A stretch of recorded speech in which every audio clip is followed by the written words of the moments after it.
Hello friends, welcome to my YouTube channel. So today in this video, I am going to show you how to clear the cache of an application on this TV. Go to settings, tap on all settings, then go down, tap on support, tap on device care.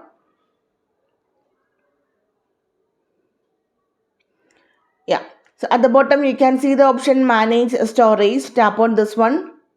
So here you can see all the applications from your TV, you can see here.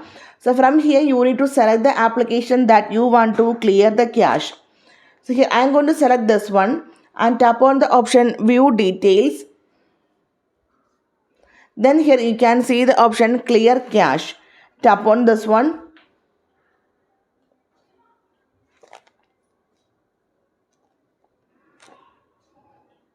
Yeah, it is completed. You can see the cache memory is 0.